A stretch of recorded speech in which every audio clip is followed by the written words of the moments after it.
Welcome to Bloody Good Horror, covering the best and worst of the horror genre since Halloween 2007. Listener discretion is advised.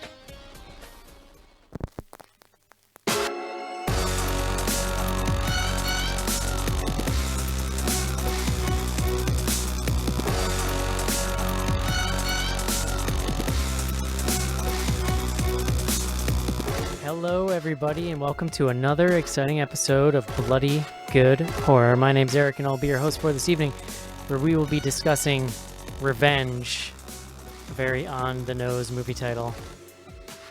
This is about a movie about to come to Shudder, Joe. It's Shudder exclusive. It's a movie about revenge. Yeah, that's true. Joining me tonight, first up, member of the new class. Please welcome Sophie to the show. Oh, hello. Usually I call you founding member, and then you get mad at me. It's okay, I'll take a member of. There It feels more democratic. Sure. Well, you know. Next up on the show, the High Priestess of Books at Bloody Good Horror. Please welcome Cece. Hello.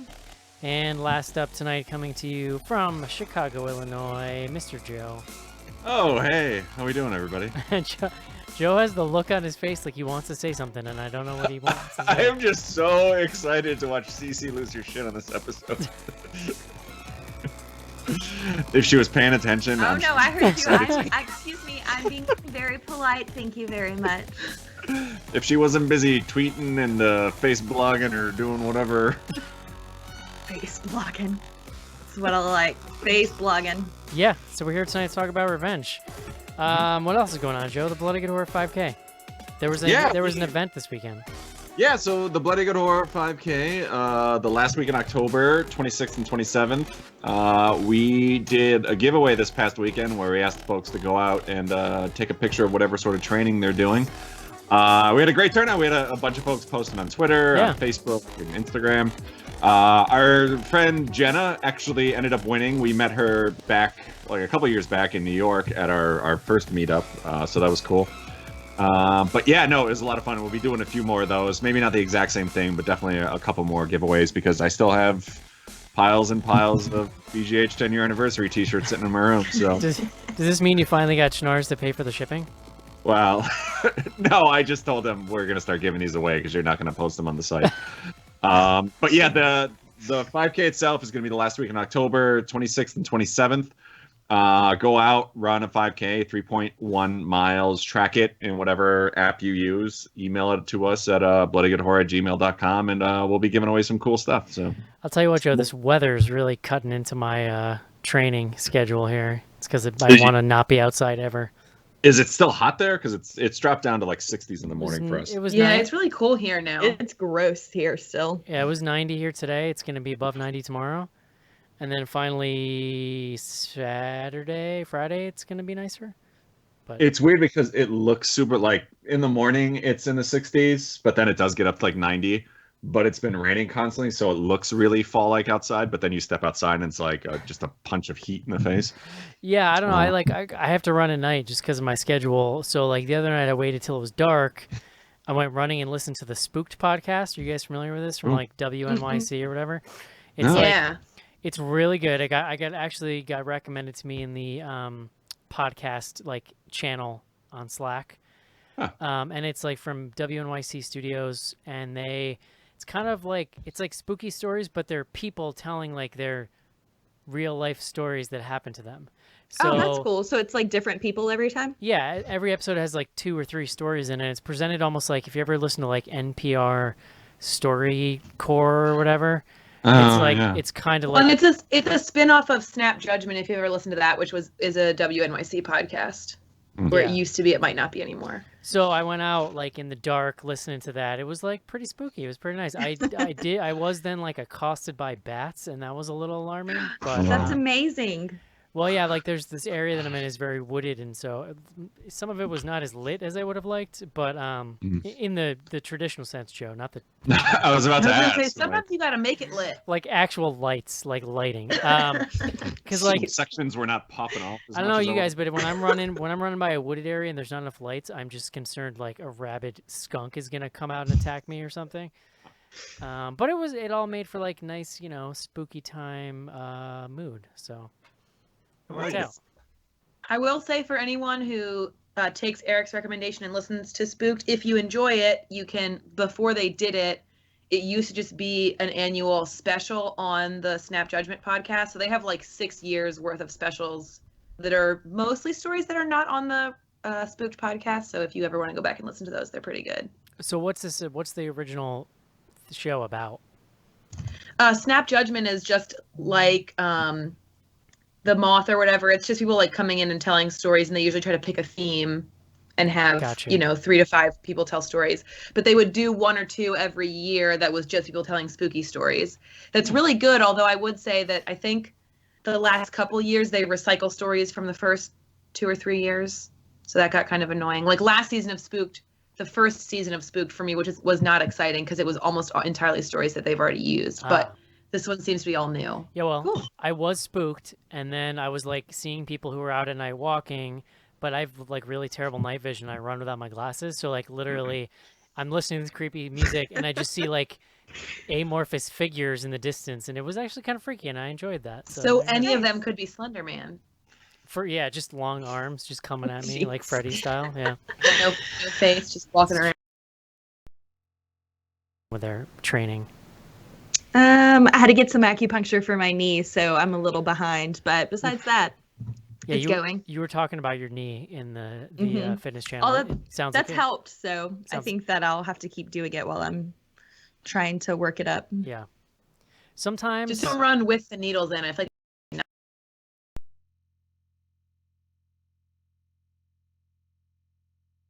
onto something and hear a sound in my knee that sounds like rocks crunching together. Oh, yeah. Oh yeah, when when I walk up the stairs, both of grocery bags. Yeah, sure. Yeah, no, I totally understand what you're saying. It's okay. My doctor said it's fine. Cool. It's fine. Yeah, that's great. I'm to the age now where my I tell my doctor about that stuff, and he just says things like, "Well, you've made it this far." Like, Yeah. like you're I'm past the excited, point buddy. of like fixing things. It's like, well, I mean, you can get that fixed, but really, is there a use? Yeah. Do you really need those needs? No one Out the pasture. Speaking of being Joe old went to a Joe. really nice farm upstate. Speaking of being old Joe, there was a big Joe Bob Briggs announcement today. Oh, I'm very excited. Yeah, I mean, it seems like he's got like a gaggle of stuff that's going to be on Shudder. There's going to be a Thanksgiving special, like a Christmas special. There's going to be like random like marathons and everything going on. You listed things off better than I did. Well, But- no, I mean that was there's a Thanksgiving special, a Christmas special, and then they're saying a regular series starting in 2019. That's Oh, right. that's Yeah. Awesome. Yeah, totally. That's very cool. I was very surprised there's no like Halloween marathon Yeah. situation, but I wonder if that's like too soon and they just kind of came to an agreement on something. yeah, maybe it or- was too soon because I imagine the licensing rights for that stuff is difficult. Even I don't know what the deal is. Like they may have to negotiate separate rights in order for them to cut those movies up like they do. Yeah, You who know, knows? to like put them in there or whatever. So, but that's pretty cool. The first one great. is it sounds like it's literal Thanksgiving night, which I don't know how much of that I'm actually going to see. And they didn't mention anything about putting them on the site, but I got to imagine that they just gave up on not putting them on the site, right? Yeah, I'm sure they will. Because I mean, I think a big push in their sales is probably that people can still watch the marathon from before. Yeah. And I think once their site probably crashes again when this thing happens, they'll realize that they have to. Oh, I'd be so mad. Yeah. I don't know. I'm gonna have like a week's old baby at that point, so I'll have bigger things going on. But I will Yeah. still probably get mad if I'm being honest. Well, you can watch it at 3 a.m. when you're up. I was about to say when you're, Yeah, that's a having good to do a point. midnight feeding. That's a very good point. All right, That is Joe. the nice thing about like newborns is you can watch anything and like up until like 1.5, they really don't comprehend it. Yeah. My friend likes to refer to her newborn as a pet rock. So No, that's yeah. They don't. What you don't realize about a newborn is like they barely act like they're out of the womb until like 4 months old. yeah. 3 or 4. Like literally, they don't even like follow you with their eye.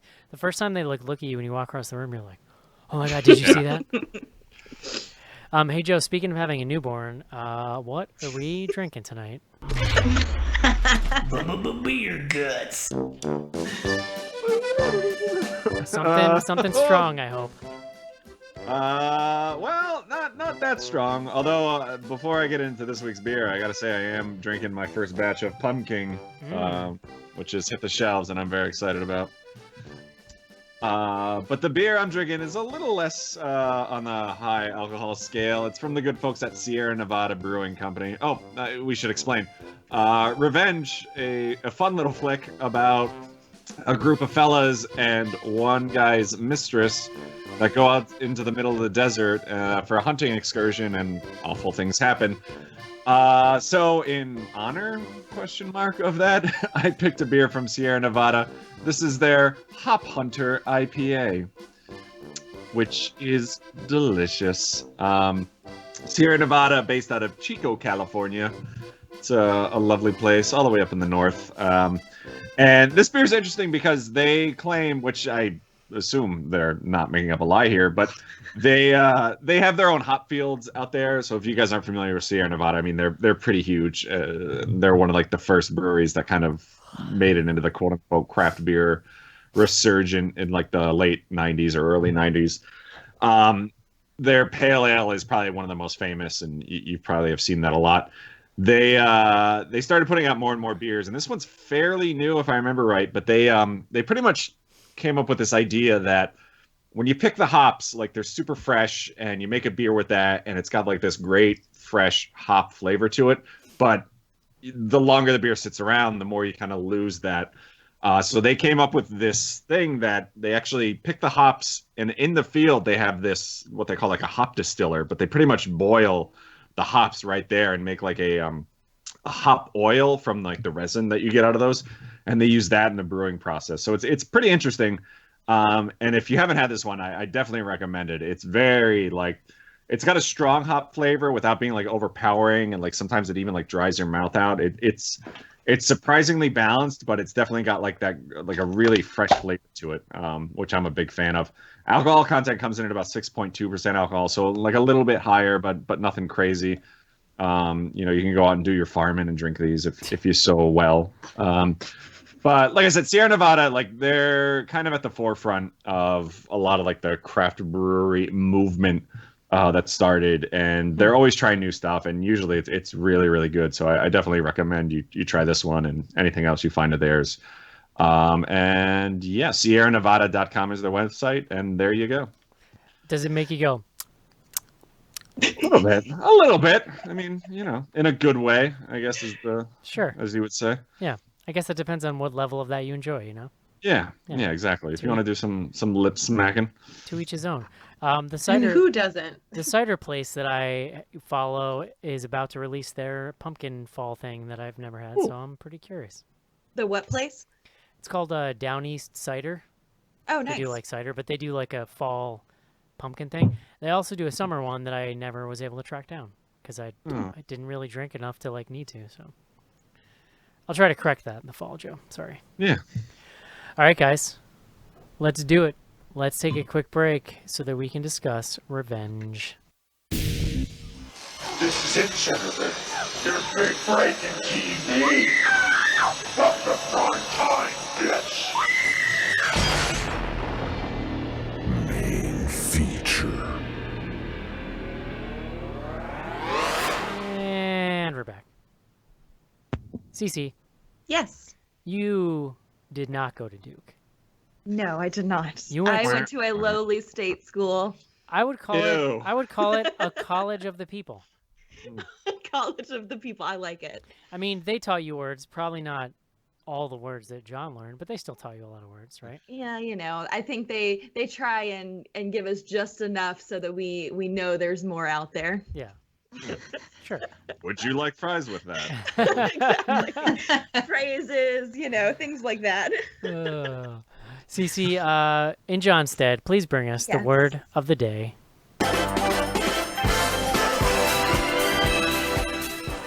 I just need to revel in that.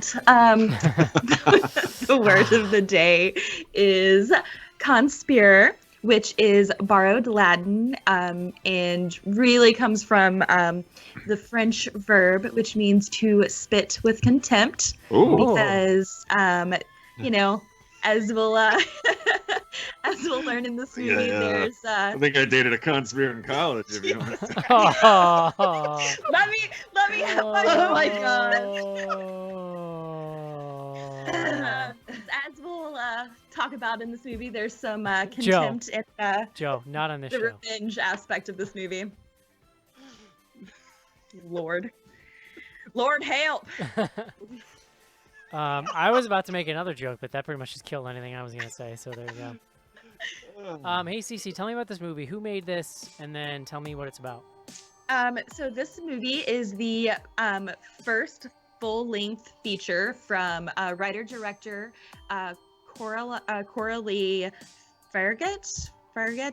She's French. I'm not sure how to say her last name, but like I said, writer-director. It stars Matilda Lutz. I just know Joe was about to make up some French thing right there, and then he stopped himself. I still got a lot of stuff bouncing around in my head about Conspire. Jesus. So we have Jennifer, who decides to go on a holiday with her boyfriend, who we find out is married, and his name is Richard. And they go out to a not deserted, in a very remote, super nice, random ass house. And they're supposed to spend a few days together before his friends show up to go on a hunting trip.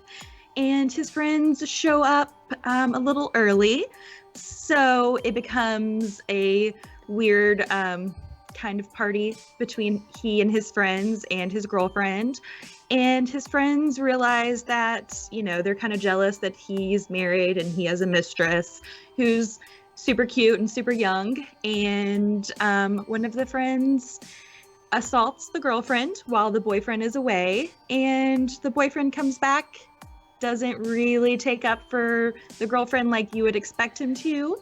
So that that's a way you could describe that scene. Well, I think you could just say it, because we kind of need that part to get into like the whole movie. So the Spoiler friend alert. rapes the girlfriend, rapes the main character Jennifer, and when the boyfriend comes back, he doesn't really want to call the cops. He doesn't want to, make any sort of amends to this situation, and basically tries to buy her off. And they get into an argument, so she runs out into the desert, and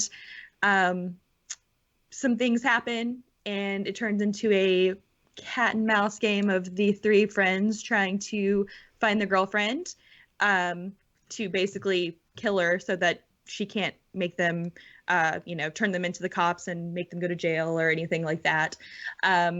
And we find out that she doesn't really feel like dying, so she likes to Devolves into murder. Yes, exactly. Hey Sophie, what'd you think of this? I really, really loved this movie. So I had not heard anything about it. About a week or so before Joe reached out to me, our very own Andrew had texted me to ask if I'd seen it yet, and just said, I'd be kind of interested to hear your thoughts. So it was on my radar, but I didn't know a lot about it. I did know a little bit about the director, mostly. I mean, I knew that the director was a woman and this was her first movie. I personally think that this movie sort of works within a subgenre that feels really familiar if you've watched horror movies. So this obviously sort of works within the framework of a rape revenge, but to me is, and I'm not someone I don't do that genre. I don't typically, not only do I not enjoy them, generally speaking, but usually can't watch them. I found this movie to be so engrossing. I thought that the scenes involving the assault were so incredibly well done, and that the way that the female character is handled throughout is just flawless. I mean, I think we can get into this. It is shocking to me that this is her first feature-length movie, because I thought this movie was, very close to perfect in a lot of ways. So without going into but without diving in, I really enjoyed this movie a lot. Jojo. Yeah, I think this movie's interesting, and Eric, you and I are kind of in an interesting boat here, where we were actually texting last night as we were both watching this, and the first 20 minutes of this, I was not on board at all. Like I I think everybody does, but I'm not a huge. I have a lot of trouble with sort of these rape revenge movies. Well, here's what we got to Uh, say too off the top. Is like you and I had no idea this was directed by a no, woman, and not at all. so I know. So there's this whole like text conversation that we had last night as we were all, some of us were kind of watching this movie that I now realize must have been totally baffling to Cece. But what was going on was what I think, Joe. I won't speak for you, but I presume Yeah. this is what was happening. Is I was mortified that we were having Sophie and Cece watch this movie for the show. Because 100%. I didn't know it was directed by a woman. I didn't know that like there was all this other stuff kind of going on. I'm just watching it for what it is. So, Cece, if you were confused by that text conversation, that's what was happening. Is like we were thinking. No, of I you guys. understand. Well, also like the first 20 minutes play out like in I Spit on Your Grave type movie. Totally. And Sure. I'm watching this and I'm like, oh my God, like, is this? And that's when I'm like, I don't think we should ever let our fans vote on watching a movie again. Like, but you kind of get through that. And then it definitely takes a turn. And it's tough to watch at the beginning, but then really kind of turns into almost like a 80s action movie isn't the right term, but it definitely has touches of that. And I think if you kind of separate or, suspend belief on some of the aspects of this, it can be really enjoyable. I will say I didn't like it nearly as much as I did. I didn't like it nearly as much yesterday as I did this morning when I started reading, Cece's comments first and then Sophie's, and they were kind of talking about a lot of the symbolism because it completely over my head with the exception of like a few things that I picked up on. But the more we kind of discuss it, the more I like it. And now I'm definitely in the same camp as Cece and Sophie, probably not as high up on my list as them, but I definitely thought it was really good. Cece. Yeah, so I didn't really know. I knew that it was a rape revenge movie, and to everyone else's I'm in agreement with everyone else. I am not really a fan, and I usually try to avoid those types of movies. I did know going in that it was directed by a woman, and I knew that it was getting a lot of buzz. I didn't necessarily I didn't watch the trailer, and I didn't read anything beforehand. I just knew that a lot of people were really really taken back by how good it was, or people were saying it was that good. That being said, I definitely think that this will be one of my top movies for 2018. I wholeheartedly think that this movie was so well done. I realized that, and we can kind of talk about it in a little bit, but I realized I was a little more informed going in, but even outside of that, I think a lot of the shots and a lot of the way that a lot of the situations are handled, not only the actual assault, but several several other very small moments between characters are really just super impressive, especially when you realize that it's a first-time writer director. And I think that says a lot about her future career. But overall, I was actually expecting it to be a lot more gory and a lot more It's pretty gory at times. well, okay, Yeah, there's a let me get back. ton of blood. Okay, there's a lot of blood, but I was thinking maybe I was expecting more torture. Like I was prepared for like super like a guy fishing glass out of the bottom of his foot. that's not torture, that's just gross.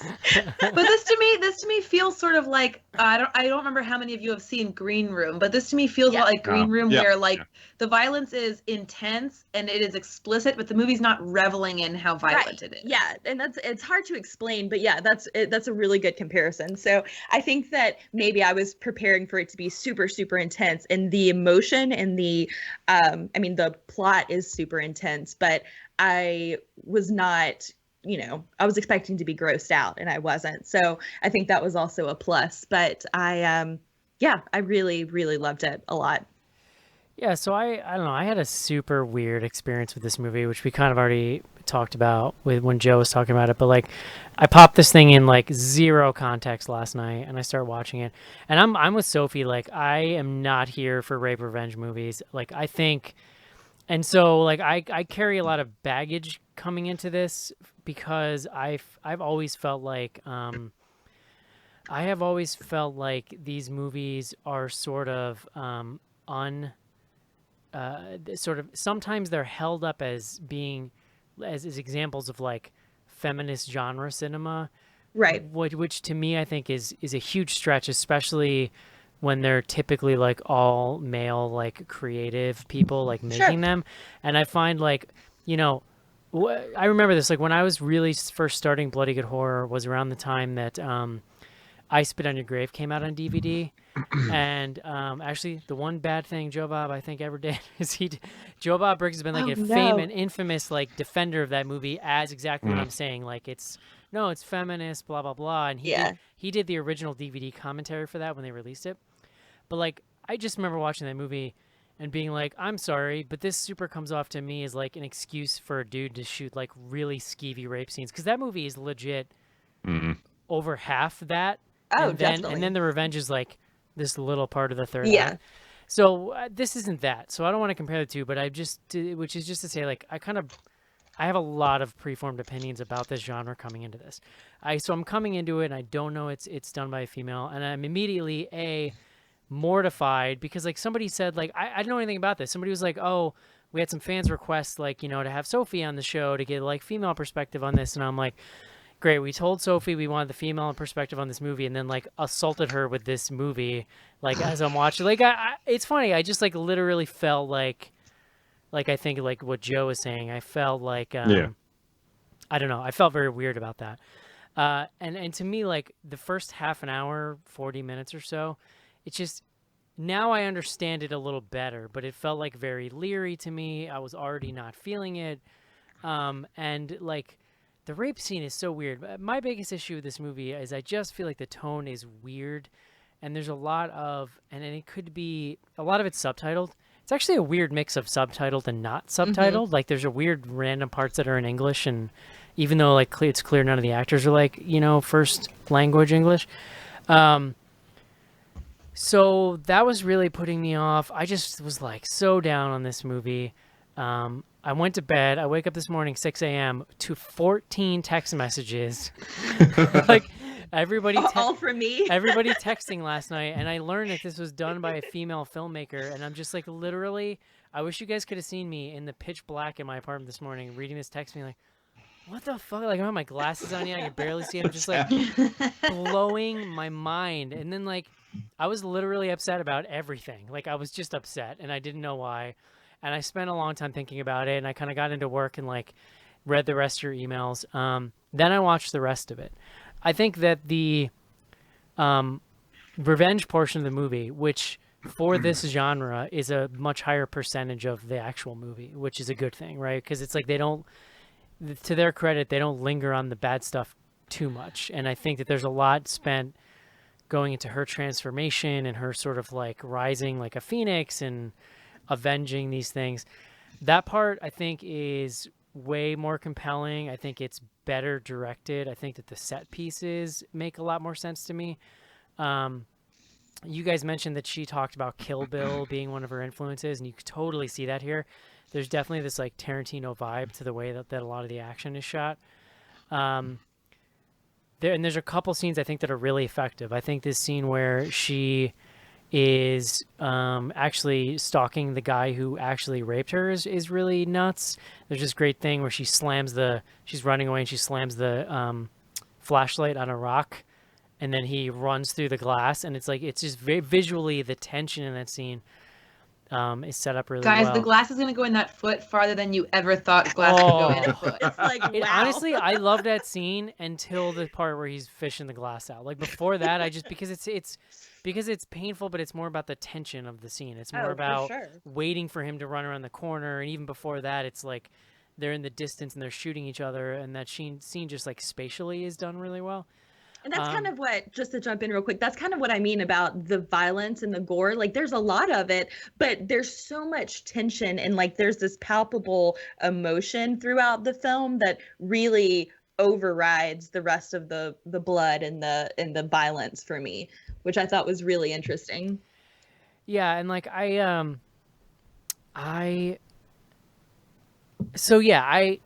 there are a lot of things that I came to appreciate about this. Even with that stuff, this is super not for me, and like it's just like not my kind of thing. But I feel like I appreciate it more. But I just went through like a real journey on this thing, and did a lot of soul searching because like I was just so thrown when I sat down to watch it. Because even after like they kind of leave her for dead, like I just think this movie is best viewed from that lens, and also from just taking things, really looking for the symbolism and looking for the kind of allegory in it. Whereas like if you're trying to take it literally, it can be tough. Like she's pushed from like a 30-foot cliff and lands with a fucking tree like through her organs, and like they do it in such a movie over the top way. She's spewing blood, you know what I mean? Like they make her look basically dead, and She should be dead for all. that's accountable what I'm purposes. saying. And then like the burning thing, like I understand it as a symbol and that totally makes sense, but like she would have burned herself before that tree like collapsed. So you know what I mean? So Yeah. but So I sort of feel like, just to jump in and defend those choices, it feels like there are other movies. So you mentioned, Eric, the director talked. She did a interview with Mick Garris that Andrew had sent to me that I listened to this morning, where she talks about Kill Bill being a huge influence for this movie. And I think there are like equally as many scenes in the Kill Bill movies that just like the people should be dead, Oh. or like they can't jump that high. So it just feels like, not only that, but I find in retrospect, I find a lot of Tarantino's work has issues, especially with like for sure. like Kill Bill is a movie where he like literally revels in his star getting the shit kicked out of her like over and over and over. You know what I mean? So like Right. Well, but I think that's a really we're kind of tiptoeing around a really interesting topic here, and I think that it's really hard to look at a rape revenge genred movie, or a movie where you have like I'm not defending Tarantino. I mean, he does have all of his female protagonists, you know, basically bloodied to death. But I think that it's really interesting that and not to like throw you under the bus or anything, so I'm not trying to attack you. But no, I'm just saying, like, I think it's really interesting that, well, I mean, we obviously have different biases going into the film. Sure. So I think that it's really interesting that you have to like that males may seem like they have to go into this movie looking at it as a stylized or allegorical movie, where like you kind of have those types of movies anyway. And I think that I think that because it's such a graphic and raw and visceral movie that's directed by a woman, that it's kind of like, well, she did these over the top things where, yeah, but like over the top things happen in movies all the time. And so here's here's my issue though. My issue is more that like, and again, like this was more in the first half, not knowing who directed it. It's got a lot of weird comedy or stuff that struck me as really weird. So I'm watching this thinking like, this is like really serious subject matter that is being kind of sprinkled with these goofy little non sequiturs, and I just didn't know how to feel about that. And so I guess you give me an example of what you thought was like sure, funny. Totally. I just like, want to know what you're talking about. The dude who actually attacks her is literally played for laughs the rest of the movie. Like it's subtle, but it's like little weird slapstick stuff where he's in the car and it's like well, what the fuck is the car joke? Like he turns the heat on, he's like Oh, See, and then see, he that does I it didn't again, and then like, he's I like didn't- playing with I the music, and didn't this see any of goofy that as music comedy, comes though, I on, guess is my and like question. I saw it as like a nonchalant, like we kind of talked about it over email. Like this is just they're there to hunt, and they're not hunting animals now. They're hunting this woman, and it's just another hunting trip for him, no matter like what they're going after. So that's why he's so kind of like lackadaisy about the whole thing.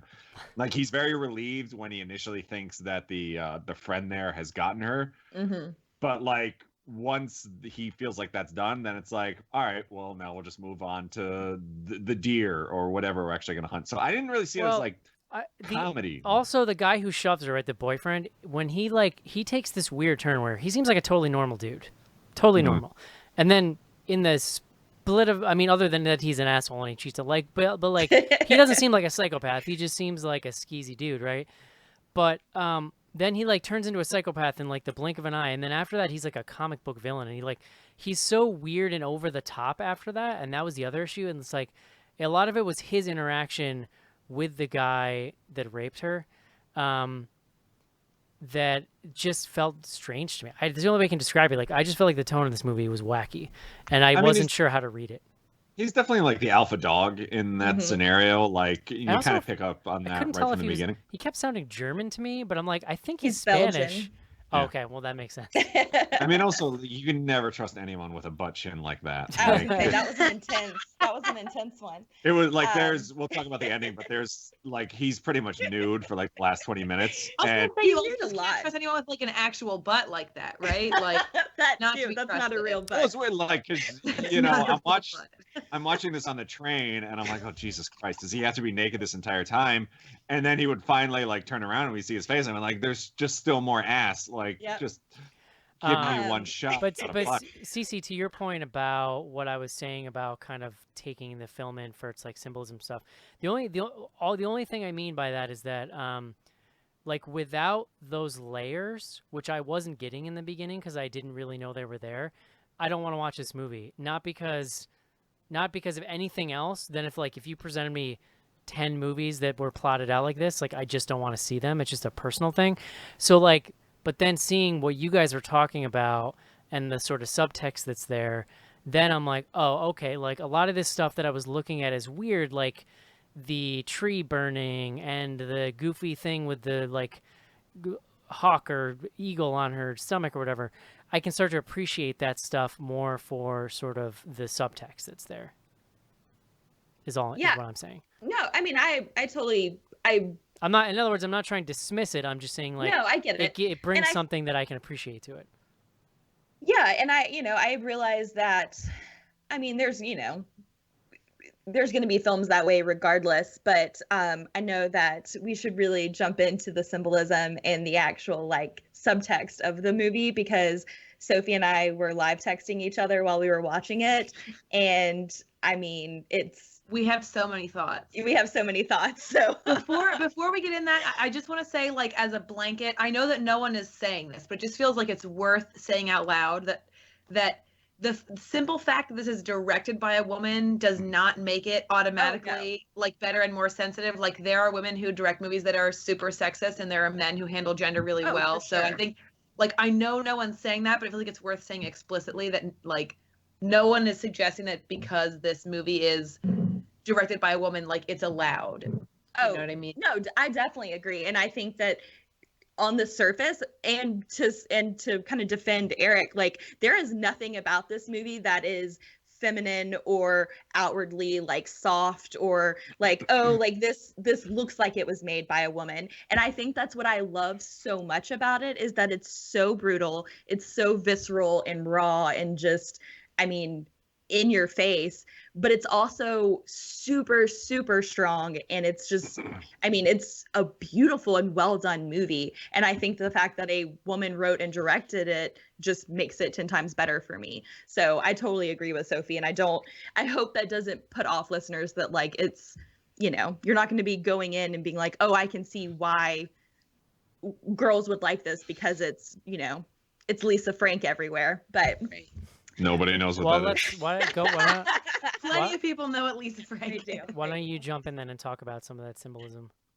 Yeah, so I think really, first off, what was really impressive and important to me was that when the actual assault occurs, the rape happens off screen, and you obviously know it's happening. There's some screaming and there's some things that lead up to it, but the most intense part of that situation for the viewer, especially as a female viewer, is the moments beforehand. And there's basically the night before, the boyfriend, his friends, and the girlfriend Jennifer are all drinking and having a good time, and she asks her boyfriend to dance and he says no, so she takes his friend to dance, and they're kind of goofing around and she's being really sexy, but she's still directing it towards her boyfriend, although the friend misinterprets this, and brings it up at breakfast the next morning, and there's this super awkward conversation that she tries to like kind of let him down easy, and that scene was through, crazy tense, like, because I thought that he killed everybody in the house, because yeah, the dude's floating in the pool and he looks dead. And Yeah. he's like, he's Yeah, just I thought sleeping the off a same thing. hangover, and you're like, oh yeah. boy. I mean, it was so intense. Like, I got chills during that moment because I was like, what the hell is going on? Like, I don't know what's happening. And, you know, it's a really, from a female point of view, like most everyone I can think of has been in a situation similar to that, where you can read the situation and you know that it's awkward and there's something bad happening, but you can't figure out how to like get out of it. And he's not doing anything outwardly threatening, so she doesn't feel like she can, like, it's so interesting because he's couching everything he's doing and like being really like nice and polite and friendly.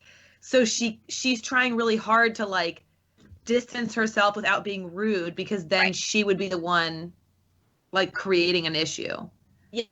So that was the first thing that I was really impressed with how it was handled, because that intensity leading up to it was super, super overwhelming.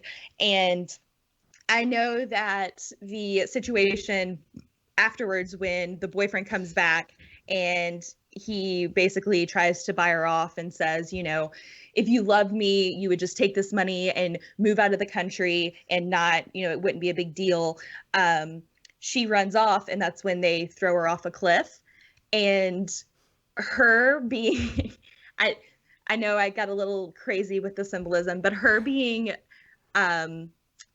impaled by a branch and her setting that branch on fire later to basically free herself was a very like tongue-in-cheek and very clever way of basically saying, you know, you've been burning women at the stake for this long, and now I'm going to do it myself. So it was a very like transformative moment for her without being that direct.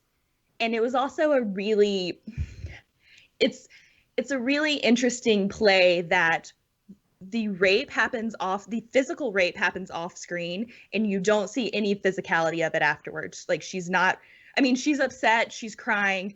It's obvious that it's happened, and I'm not trying to dismiss that at all, but it's handled in such a way that you don't see what you would normally see in a rape revenge movie. The time that you see her, you know, coughing up blood and like almost dead is this time where she's been impaled and basically raped again by her boyfriend, who she thought she was safe with. And I think that in itself is a bigger kind of sub-message within the film. So those were my two, like, this is awesome, I love where she's going with this film, and it just kind of, it took off from there. Talk to me about the finale when the boyfriend is running around with his dingus out. Mm-hmm. Like, that seems like a super intentional plot choice to me. Yeah, I mean, I think that I also really appreciate that. By the way, made it really hard to finish this at work.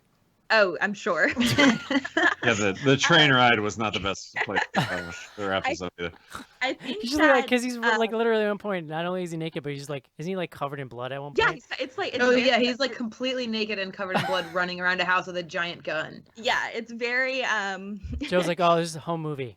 It's very American Psycho, you know, instead of a chainsaw, he's carrying a shotgun, and I loved it. I thought that was, beautifully done.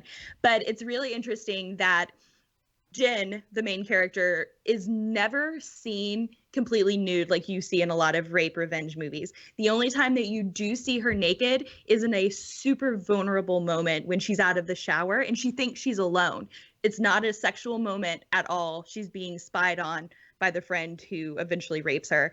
And the only person who is completely nude in the entire movie is the boyfriend, who has his dong out literally all the time. He's got a hell of an ass. It's covered in blood. And it's just such a flip of it's such a reversal of tropes. And I really appreciated that. Well, like a reversal of like the vulnerability. Like, yeah, I mean, he's the one who's completely naked. He's at his, quote unquote weakest because he doesn't have anything except a gun. And, and a gun itself is such a a symbol of masculinity. So I thought that was super. And I think her gun was bigger. Oh yeah. I mean, I'm just saying.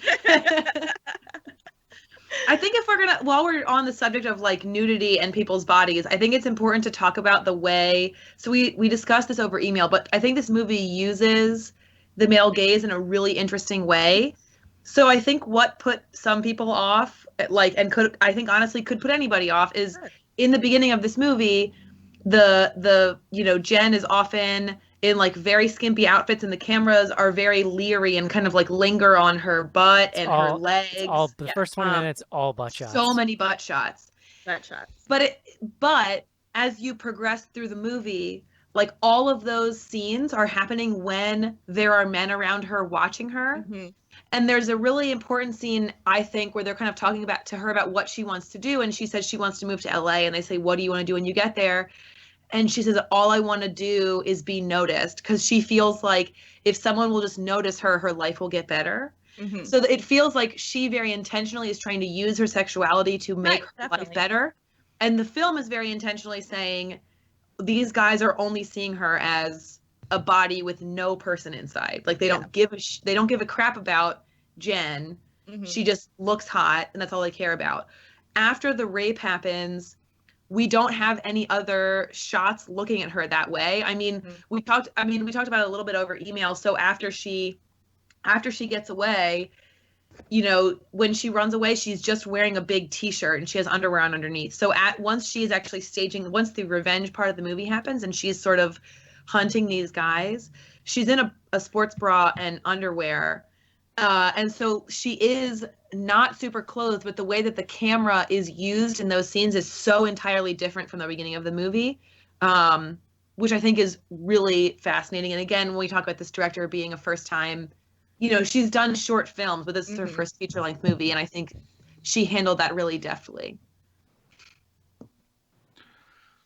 Yep. Do you need to talk about other things? So I think the turning point for me in this movie, where I kind of went from, I don't mean this to sound bad, but like kind of the air camp to really starting to love this, was halfway through we get this scene where she's killed the first guy, she stumbles into this cave, and like that's kind of where she's spending the night, and she remembers that she had actually not actually ingested, but like taken some of the peyote that was in the house. Oh, yeah. And I think that scene, so pretty much she takes that knowing that she's got to get this giant stick that's going through her abdomen out. She takes that to kind of dull the pain and drinks a beer and like ends up pretty much, she pulls it out and then like seals it by burning the can and kind of like, what's the word used when you like burn your cauterize? Yeah. There you go.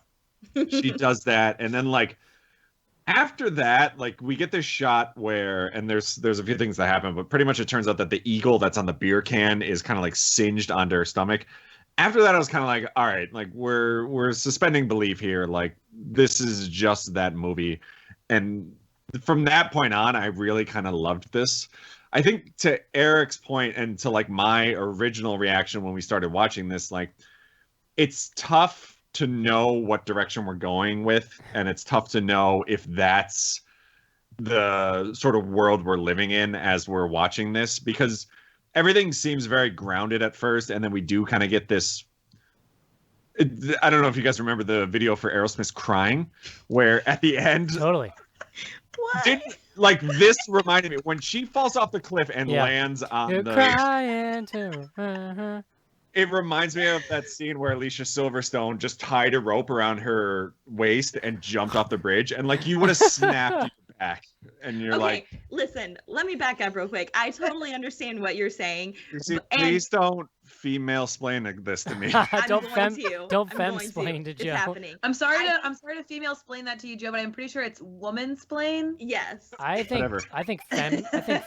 I think femsplain might work. Whatever I'm we not- want to call it. Okay, but before you go into your rant, let me just say, Please, let you go first. after that scene in the cave, I kind of look back and I'm like, all right, well, this is the environment that this movie takes place in. So now that makes a lot more sense to me, and I can kind of Yeah. believe everything else that's happening. I think, and this is, maybe my naive view of this, but like when we talk about Quentin Tarantino, I know a Quentin Tarantino movie and I know what we're getting into. Sure. So right off the bat, I can take Kill Bill, like fucking flying through the air and cutting people's heads off and like that. Like, whereas this one, because it's the first time I've seen a movie by this person, Sure. I'm like, I'm just expecting a typical by the numbers rape revenge movie, and that's not what we get, which is a positive for this movie. It just took me a while to get there, and really that Well- like campfire scene is where it kind of clicked that like, all right, this is the way that this film's gonna go from now That's on. kind of my point about just like going into this with no context. I just can't Yeah, tell you how you're exactly. going to react. If you're listening to this, you have the context now, but a lot of people won't. And I'm curious what people would make of it, I guess. Well, that's also what I was saying. Like, I like this more now that I've kind of read through our back and forth comments this morning, especially like when Cece started pointing out a lot of the symbolism. I'm like, oh wow, that's awesome. So I'd be interested to honestly go back and watch this again and see what my take is. I I just have to say this because for the sake of saying it now, I think that it's just hard for me to understand y'all's argument because I realize that like yes, she gets thrown off a cliff and survives because she gets impaled, but like people have survived really messed up things before. For sure. But people and have that's not. what I kept sending that link for is because there have been crazy like rape stories about these types of things. So it's just I just don't it's just hard for me to grasp that. It's the way, it's not what happens, it's the way it's visually shown to me in the movie. It is shown to me in like she's been eviscerated, and then somehow We don't like see her guts though. Yeah, the her guts thing never goes come out. through her in a guts place. That's a place where guts are. Yeah, Guts- but I mean, there are like countless stories of like, oh my gosh, this like dude was Like, riding a train and he got guts thrown off live- and impaled, and Yeah, all but his guts are fine. Guts live in I that get it, like- place, and then another thing was there. Do you see what I'm saying? Like, I get it that these stories exist and you hear about like this person went skydiving and it didn't open and they bounced and they were fine, but like that is not the norm. That is not Right, but like, what why are you but- assuming that she has to be the norm? I Like, know, she's this the is- I person mean- who's like on Survive, being like, I literally survived. just She's, fucking like, said I watched it and I went back and I said I'm okay with this. Why are Okay, you arguing okay. with me? It's not I mean, I just wanted to say that I did not understand your argument. Obviously, we're not going to understand each other's arguments, but I just wanted to voice but my opinion. listen, I because totally I know what can. Joe is saying though, because from the beer can like the scene on, right? That's when the moment where you're like, okay, like I understand what I'm getting into here, because then it's all the revenge stuff, and that stuff is shot like an over the top kind of action movie in a lot of ways, like a Kill Bill or something. So you're like, oh, okay. But before, like Joe, Joe's point is like you don't really know what you're getting into at this point, and it's fairly realistic, literally up until that moment. And so it just you gotta go with it. You know what I mean? But I guess my point is, or I don't want to speak for Cece, but I guess for me, it just feels like there are so many horror movies where crazy things happen to a protagonist, or like a character gets shot and you think they're dead. I'm not talking about the villains, because like we can get into a whole thing about how they're not human Right. or whatever. But like where someone gets shot and then like pops back up or does whatever. So I just don't like Sure. I agree with Cece because I don't really understand why. here's the thing: it's ultimately like, when we it's- got to But the there's sequel, we could be also- like, okay, well now we're suspending disbelief, but when we get to her like falling on the tree, like, oh well, we can't. Right here, like we don't know what this here's means. the thing: we're like It- debating this. It's super not important at all. Is And in maybe my larger fairness, point? there are 450 plus episodes of Bloody Good Horror where we also nitpick every one of those other scenes where people get shot 40 times and walk. That's fine. I don't know. I don't want to argue about it anymore. I do.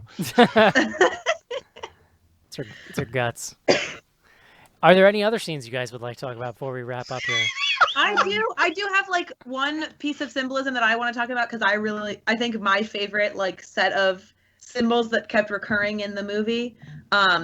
So when she thinks they're alone in the house and she's walking around in like either underwear or a bathing suit bottom and a t-shirt, and there's a lot of butt shots and like very leering camera angles like up her leg and stuff. And she walks into the kitchen, she picks up an apple and bites into it and turns around. That's when she sees that there are these men here that she doesn't, these men, she has no idea who they are, and they have massive guns, right? So at some point she sets the gun down, and Stan, who's the guy who eventually assaults her, comes into the house, and at some point he grabs the apple and kind of spins it, and they kind of shoot it from above and zoom in on this apple.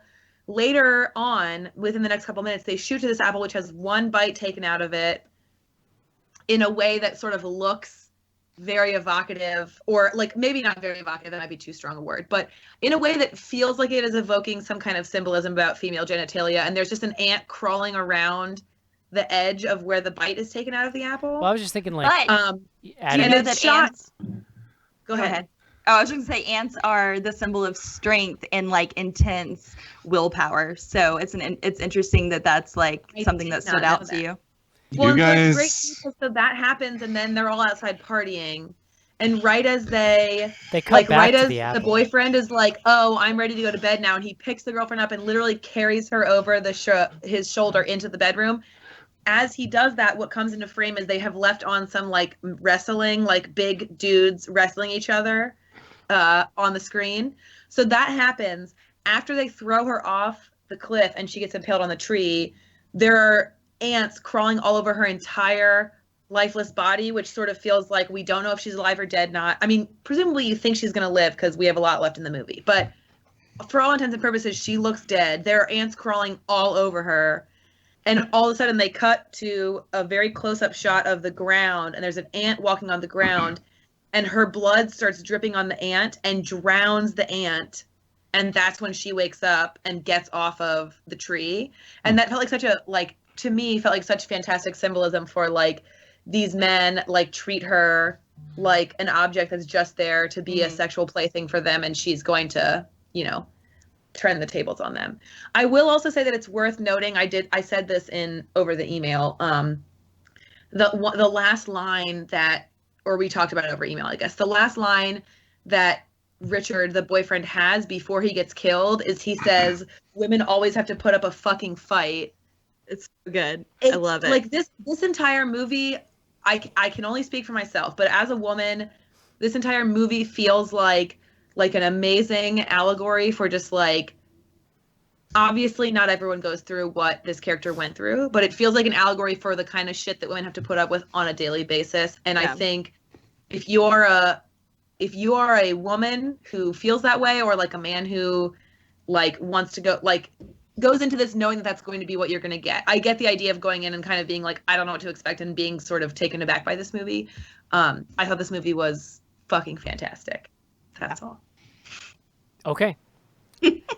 Would you recommend this movie, Sophie? Yes. Joe? Yes, I would, Cece. Okay. Cece? You're the best. Yes, 1,000%. Yeah. Is that okay with you, sis? I would say if you listen to this whole discussion, you have an idea of whether or not this is up your alley.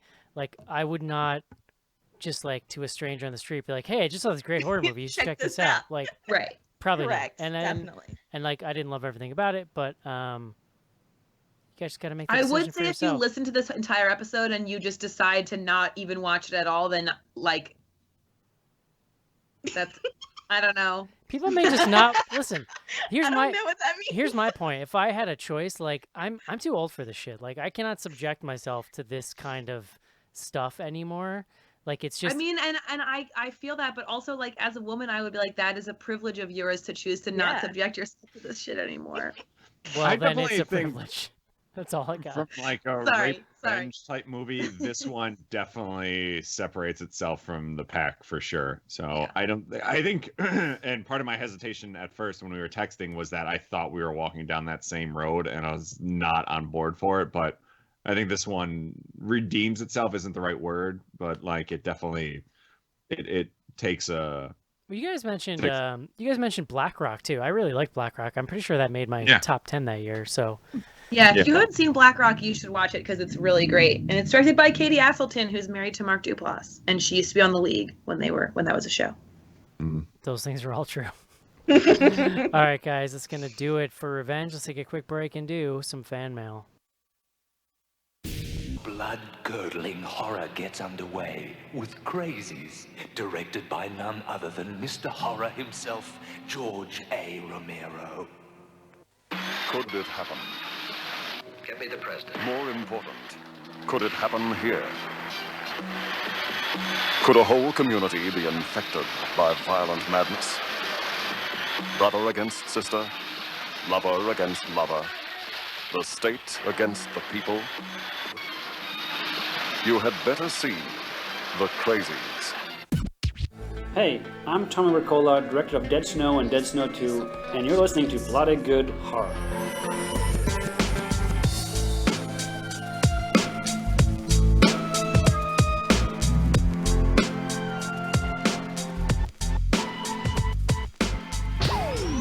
Send your emails to info@bloodygoodhorror.com or hit us up on Twitter at BGHorror with the hashtag AskBGH. And don't forget to pick up back episodes of the show at podcast.bloodygoodhorror.com.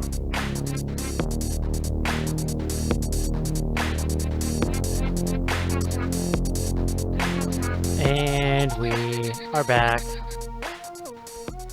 We are back. info@bloodygoodhorror.com is the email address. One email this week. Caitlin, hey BGH crew. While watching the Sci-Fi Channel, I saw a promo for the new Purge TV series in the form of a spoof commercial for the Purge shopping channel, like QVC for all your Purge needs. It reminded me of Eric's Purge ads. Come on down to Purge Palace. Have you ever made those? I think you really need to make some Purge Palace. I legit think all of these people stole my idea, so I'm not bitter about it. I did in Chicago this weekend see the storefront that's going to be called Halloween Hallway. Weird. Which Yeah. feels like a weird choice. Halloween Mudroom. Yeah, it's like Like, what just is the that? most And it was not un- a small store. It was like a regular sized retail store anyway. Just like the most unassuming, Just the most regular. unassuming room in the house. It's just like, Please take off Yeah, your people are- shoes when you come into the People are Halloween. going to start like, come on down to the Purge Halloween pissers. bathroom. Anyway, she says there's several of these. They're all pretty funny. I haven't been particularly excited about the Purge series, but the humor in these spoof commercials makes me somewhat intrigued. Caitlin and Richmond, I tried watching it for a few seconds, but they get the cringeworthiness of like QVC down so well. I like couldn't handle Oh watching it. man. Oh my god, I love QVC. I legit watched about 4 hours of it on Labor Day. Joe, you are an What? enigma. Has anyone I ever know. told you that? It's amazing. I've been saying that for like 400 episodes. It's like the cooking shows that they do on there. They're fascinating. Like you watch it for 5 minutes, and then all of a sudden you realize like 4 hours have passed. I can confidently say that has never happened to me. I don't think that will ever happen to me. Give it a go. I Trust did me. though. I used to work at a TV station that had like tons of would run like paid programs all day, and eventually you just memorize them. And there was one for a cleansing thing. There was like a pill you took that made you poop, and like 3/4 of this infomercial was just him describing poops, like what your poop should look like, what it looks like if it's bad, and just like, but it was really Wow. creepy the way he was talking about it, and we'd like reenact it. Mm-hmm. So yeah, but no, I've never watched QVC. Donnie, give it a go. I'm upset, Joe. They re-aired the last episode of The Chew today. Heartbreaking. You know, did you watch it? I didn't watch the end because I didn't think I could handle it. I'm a little There sensitive these days, you guys. There was no mention of Daphne Oz. Like I get why they don't mention Mario Batali, Who's Daphne obviously. Oz? But Daphne Oz, yeah, she was on there for like the first 3 or 4 seasons. I Like, had no idea. yeah. It's like she didn't exist. I legit learned a bunch of cooking techniques from that show, Joe. Oh, Leslie and I, like, not to like get too off topic, but Leslie and I like use that show constantly for like recipes. It's super good. It's true. I'm gonna miss it. Those people are delightful. All right, Joe, what do we got on Twitter? All right, Twitter. We use a couple different hashtags. First one is hashtag BGH Classics. That's if you're listening to an old episode and something tickles your fancy, you can tweet us with that. Also, the same hashtag that my local summer outdoor venue uses when they have classic concerts, which I've recently discovered. First one from @mi corazon mi amor. That's our good friend Monica. She says, in honor of Calls the Night, which is Cece over there, 4th BGH birthday, which apparently is in 4 days. Who knew? I guess your 4th episode, or first episode, sorry, was November 9th, 2014. God, that was This so is long ago. I this know, is gosh. one of my favorites. I'm not pregnant, and I can drink all the wine that I need to suppress all the dick pics I saw today. Episode. I don't even know. What episode was Three- that? That was 378, The Darkness. That was when I- I was I will say that Lit. everybody. You were lit, like the kids was- are saying. Here's I the was lit. here's the thing, Stacey. Don't feel bad. What I will say is that everyone on this show has had at least one episode, including myself, where they were so drunk that I had the thought, "Oh no, I need to manage this situation," and that was Cece's turn. But the point being that everyone has had a turn, including myself. The problem being When that you I were host that the drunk, show. were you also the person thinking I need to manage this situation? Yeah, yeah. Like I'm so drunk, I need to keep this on the rails. That's good. That one, it definitely rings a bell. It's one of my Yeah. favorites. And then Monica actually sent in another one from the same episode. This is also Cece. She says, Joe, listen, I know you and I have had a long day, but I'm going to need you to back the fuck off. I just like that you said the listen in the very CC Listen. candidate. I feel like that could have been from this episode, too. There may or may not have been a conversation after that episode where we all just like cleared the air. Yeah. It might have been one of those. That happens. That happens on the show occasionally. We're due for That's another the- one as soon as we're done here. And then one more from Monica. This is from episode 392, Morgan. And this is John. Speaking of Cece, Morgan. he says she's such a fucking word knower. I wonder what he'll think about my word for this episode. Morgan was kind of. Remember And Morgan? sorry. Morgan was kind of fun. Yeah. Remember, yeah, I like think Paul we all- Giamatti shows up for one scene and just like chews the shit out of some scenery. Actually, one more from Mi Corazon, Mi Amor. This is episode 333, Insidious Chapter 3. This is Eric on Dermot Mulroney's filmography. Eric said, like if there was a lady in a movie in the 90s that needed a banging, they would bring him in. That's what true. all those movies were about. It was always like a rom-com, and it was about like a woman trying to get her groove back, and then they would bring in that dude. Yeah. That's true. See that? It's a And sick- Eric loves an IMDb page. I This really- is, and we got one more here of the BGH classics. This is from @Robale. This is our friend Roger. John uses word of the day primordial in episode 210. Eric, how does that apply? This is Eric saying, how does that apply to Snow White and the Huntsman? And John replies, well, as I said, I took the word from Andrew's review. And Eric says, thanks, John. That was informative. Snow White and the Huntsman. What a weird movie. Yeah, not great. I They think made a sequel. They did, and I think you wanted to watch it for the show, and I think we all revolted. I got shut down. Yeah, that was like Yeah. one of the first times Joe like openly revolted over email. I'm like, no. Like got actually mad. Now it's like now it doesn't happen because I see it coming and I'm like, okay, never mind. I can't believe you guys reviewed that movie, but you're not going to review Searching. It was a different time. I would do Time searching, was but more lenient back then. I I would believe do you're not all just going to go watch like John Cho be so beautiful. I would definitely And- do searching on video, but I Yeah. feel like with our new criteria, that's not like a theater watch for us. All right, fair. Yeah, for sure. Or a movie I ever want to watch. We also use the hashtag AskBGH. Hold on a second. That's, You know what bothers me about searching? People are acting like they invented this new amazing genre, and I'm like, bro, unfriended. yeah. No, bro, The Den. Like that's yeah. Sure, but my point being, like, people are acting like no one's ever done this before. It has been done before. Yeah, but Look. everybody acted like that with Unfriended. I'm just saying.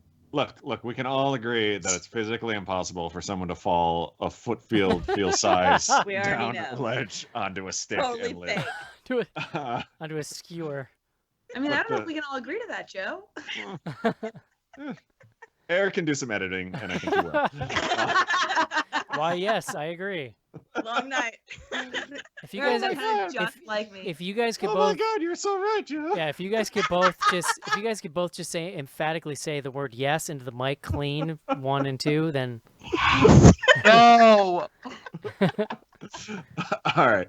We also use the hashtag AskBGH. Joe, I'm gonna need you to back the fuck off. Listen, Joe. That's if we post this up. If you have any questions or comments you want to make on the show, this is where you do it. First up from @SlenderestGent.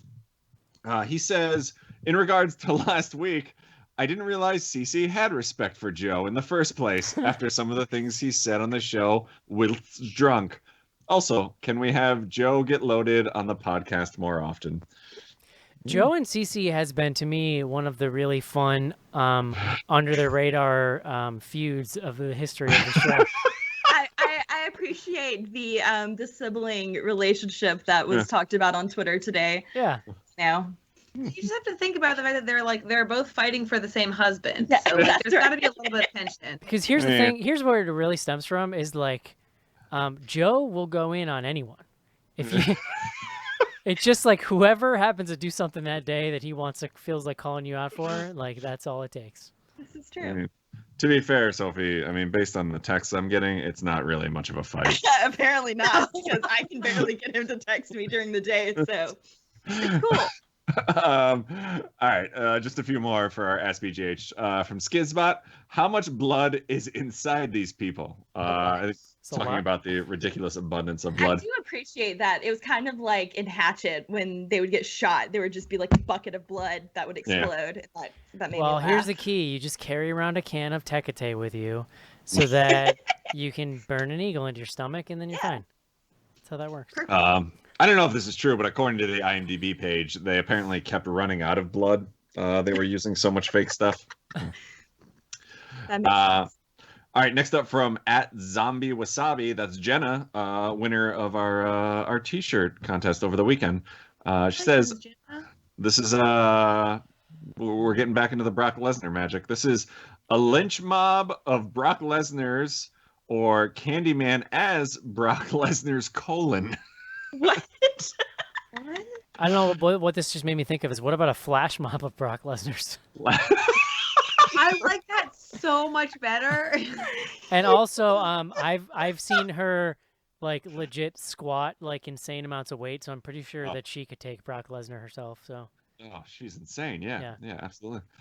All right, couple more. One from @Swilson833. That's Miss Sar.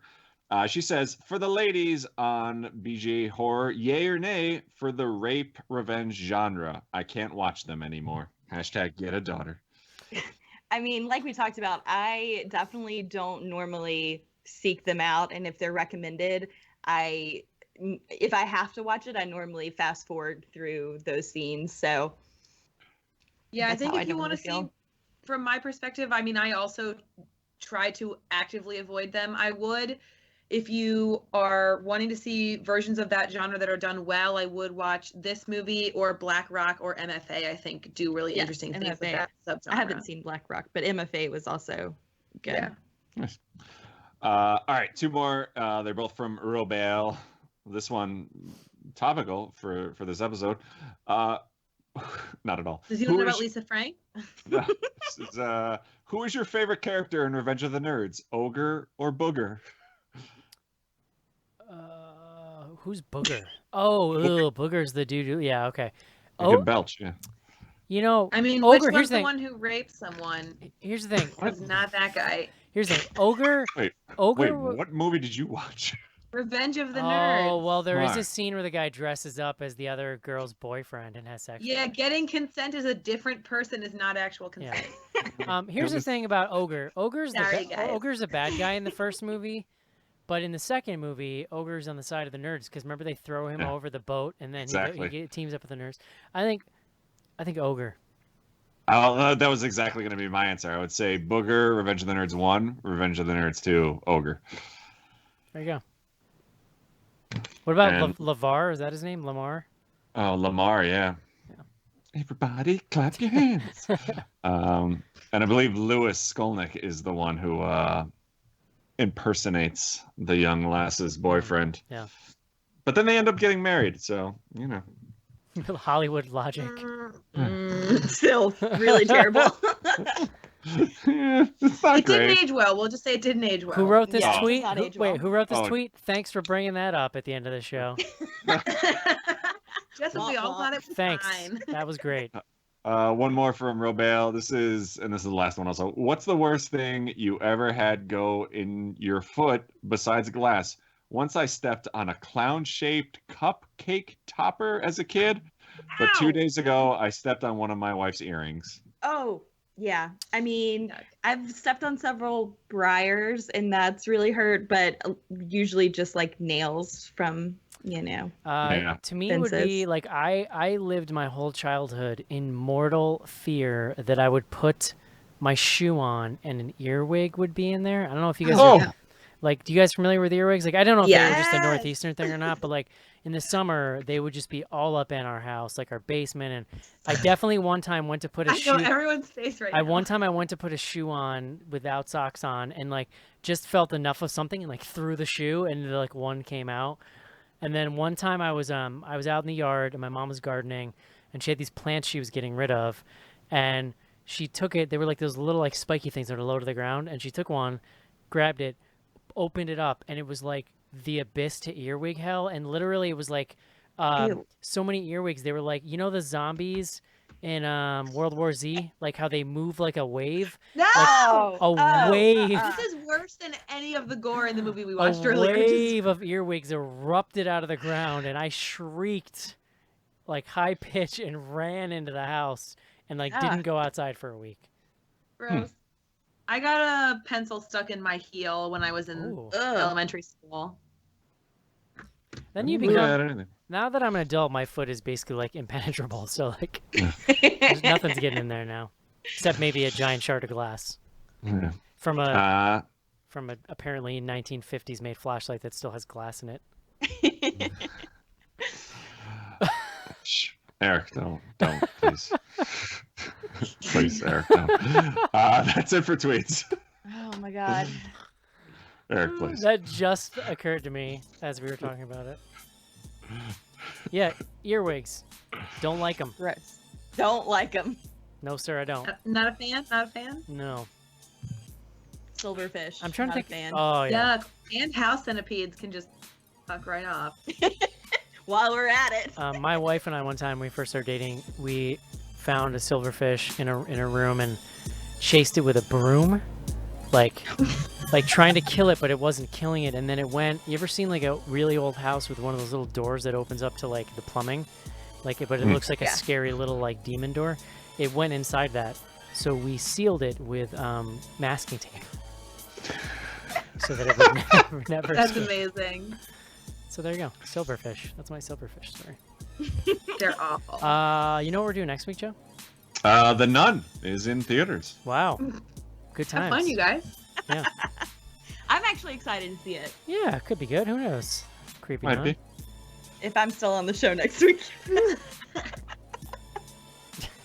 Honestly, Cece, I've been looking for an excuse to get out for years. And Joe's still here, so good luck. Oh, okay, good. Yeah. All right, guys, that's gonna do it for Revenge. Hope you enjoyed the show. We'll talk to you next week. See ya. Toodle. Spit with the test. Bye-bye.